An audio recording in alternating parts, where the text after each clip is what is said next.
Hey everybody, it's the Board Game Blogger. Today I'm here to review Cube Quest.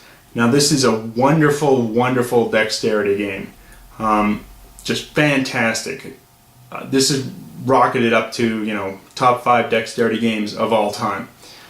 Fantastic. It's put up by Gamewright, and what you have is you got different cubes that have different abilities, and both players are going to have a king. It's kind of a medieval type-ish setting. It doesn't really take itself too seriously in the setting.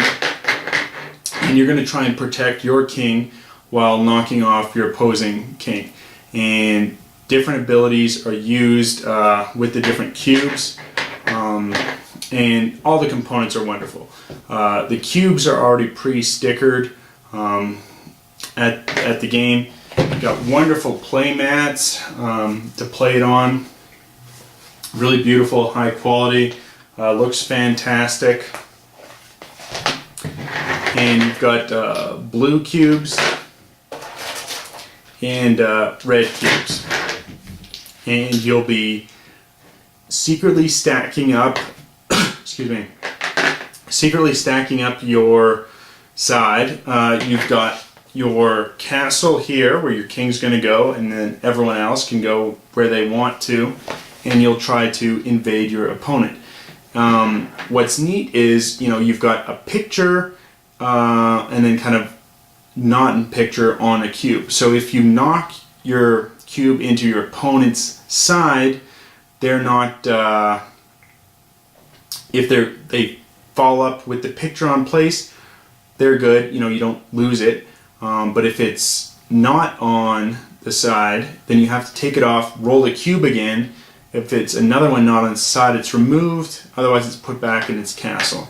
Probably doesn't make a ton of sense me just explaining it, so we'll take a look at the board in a bit. I just want to go through, rules, very simple rules. This is it, entire page of rules. The back is kind of a cube guide explaining the different cubes, and then there's a second one for the other player, which is nice. So both players can, look at it quickly.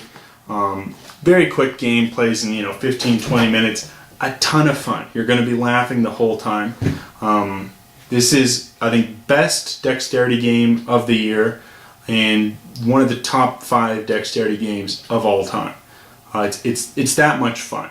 It plays quick, 20 minutes, what a dexterity game should, and it's a lot of fun, a lot of interesting decisions on how you're going to construct, which cube you're going after, and it's a ton of fun. There's some dexterity games out there like Catacombs, and you're playing it for an hour and a half. That's not what a dexterity game should be. It should be a quick, clean, 20 to half an hour, 10 minutes to half an hour worth of fun. And that's here. It's fun, and it's unique.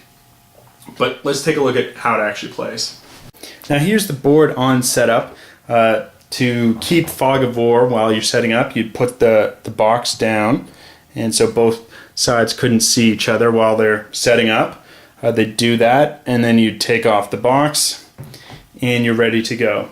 To start the game, you've got basically $40 worth of cubes, and you've got different cubes with different costs and different abilities. So I'll kind of just set up a basic setup here. And this is kind of how the game's going to start.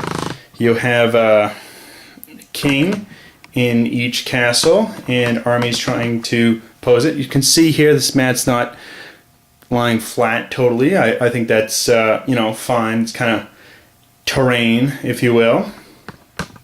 And why don't we start with the red player here. So they're going to start, and you can see some of it's elevated. You can build it like that. You can do whatever you want. Here the blue player hasn't elevated anything. So the red player is going to attack first.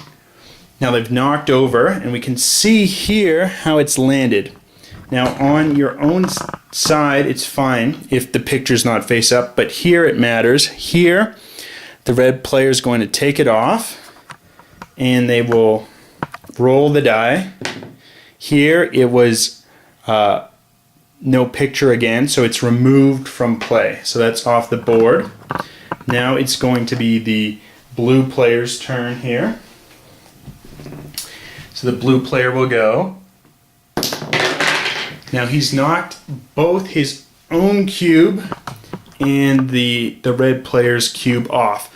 So now since they've gone off the mat, they're both removed from the game. And the healer can bring them back onto the mat, but neither side have healers here in this scenario.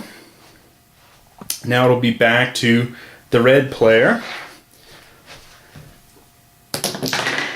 And he's knocked off a blue cube, got knocked off. And he's landed with the picture side up, so he's okay. He can remain in opposing territory, not be captured. And now the blue player will try to knock him out of there. And it didn't work, but it did knock him off the side. So we'll take this off, we'll roll it. He landed okay, so he's not captured, and he'll go back into the castle, and the red player can use him again. Now the goal is to, of course, knock off opposing kings. It's just really a lot of fun game.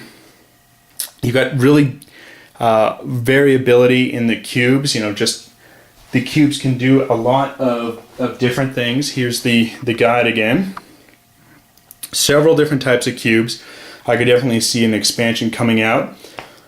One of the few things I think that would have been neat is, I assume every game has blue and red cubes, which, you know, if you want to make a multiplayer version of this, you'd really have to do team play. But it would be neat if, like, different boxes had different color, like a green and a yellow cube, and you could set up like a four-way match, kind of battle royale. That'd be really neat. But here, if you're going to do multiplayer, you know, you got 2 copies of the game, you're really going to have a team version. But still really neat, a lot of fun. I really, really love this game. It's fantastic. Top 5 dexterity games of all time. Such wonderful play, and just really a ton of fun. Till next time, I'm the Board Game Blogger.